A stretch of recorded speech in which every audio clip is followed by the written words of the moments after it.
ಯೇಸು ಕ್ರಿಸ್ತರ ಜನ್ಮ ಸ್ಮರಣೆಗಾಗಿ ಆಚರಿಸುವ ಕ್ರಿಸ್ಮಸ್ ಹಬ್ಬವನ್ನು ಕ್ರೈಸ್ತ ಬಾಂಧವರು ಕರಾವಳಿಯಾದ್ಯಂತ ಮಂಗಳವಾರ ರಾತ್ರಿ ಭಕ್ತಿ ಶ್ರದ್ಧೆ ಸಂಭ್ರಮ ಸಡಗರದಿಂದ ಆಚರಿಸಿದರು.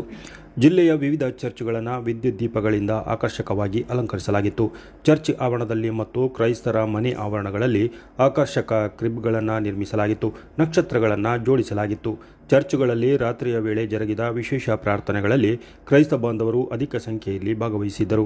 ಕ್ರಿಸ್ಮಸ್ ಗೀತೆಗಳನ್ನು ಹಾಡಿ ಯೇಸು ಕ್ರಿಸ್ತರ ಜನನವನ್ನು ಸ್ಮರಿಸಿ ಯೇಸು ಕಂದನಿಗೆ ನಮಿಸಿದರು. ನಗರದ ಪ್ರಮುಖ ಚರ್ಚ್ಗಳಾದ ರೊಸಾರಿಯೋ, ಮಿಲಾಗ್ರಿಸ್, ಬಿಜೈ, ಬೆಂದೂರ್ವೆಲ್ ಸೇರಿದಂತೆ ವಿವಿಧ ಚರ್ಚ್ಗಳಲ್ಲಿ ಹಬ್ಬದ ಪ್ರಯುಕ್ತ ಬಲಿಪೂಜೆ, ವಿಶೇಷ ಧಾರ್ಮಿಕ ಸಭೆ ನಡೆಯಿತು. ಬಿಷಪ್ ಅವರು ಮಂಗಳೂರಿನ ನಂತೂರಿನ ಬಗಿನಿಯ ಕಾನ್ವೆಂಟ್ನಲ್ಲಿ ಹಬ್ಬದ ವಿಶೇಷ ಬಲಿಪೂಜೆ ಹಾಗೂ ಸಂದೇಶವನ್ನು ಕೂಡ ನೀಡಿದರು.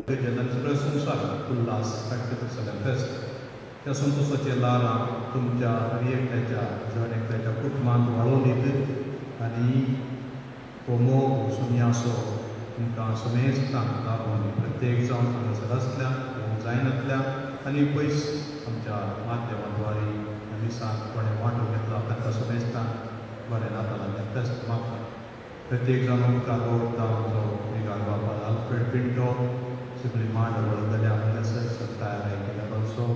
ಪೂಜೆಯ ಮೊದಲು ಕ್ರಿಸ್ಮಸ್ ಹಾಡುಗಳ ಕ್ಯಾರೆಲ್ಸ್ಗಳು ಸಾಗಿತು.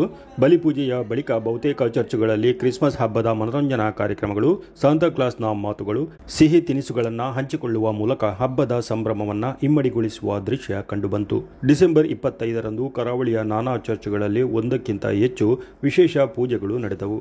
ಇದರ ಜೊತೆಯಲ್ಲಿ ಕ್ರಿಸ್ಮಸ್ ಈವ್ ಕಾರ್ಯಕ್ರಮಗಳು ಕೆಲವು ಚರ್ಚ್ಗಳಲ್ಲಿ ನಡೆದರೆ ಕ್ರೈಸ್ತರು ಹಿರಿಯರ ಮನೆಗೆ ಹೋಗಿ ಅವರ ಸಂಭ್ರಮದಲ್ಲಿ ಭಾಗವಹಿಸುತ್ತಾರೆ.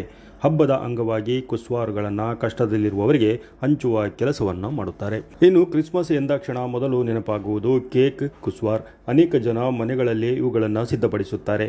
ಮತ್ತೆ ಕೆಲವರು ಮಾರುಕಟ್ಟೆಯನ್ನು ಅವಲಂಬಿಸಿದ್ದಾರೆ. ಕೇಕ್, ಕುಸ್ವಾರುಗಳನ್ನು ನೆರೆಹೊರೆಯವರಿಗೆ ಕೆಲಸದ ಸ್ಥಳದಲ್ಲಿ ಹಂಚುವುದೇ ಕ್ರಿಸ್ಮಸ್ ಹಬ್ಬದ ಸೌಹಾರ್ದದ ಪ್ರತೀಕವಾಗಿದೆ.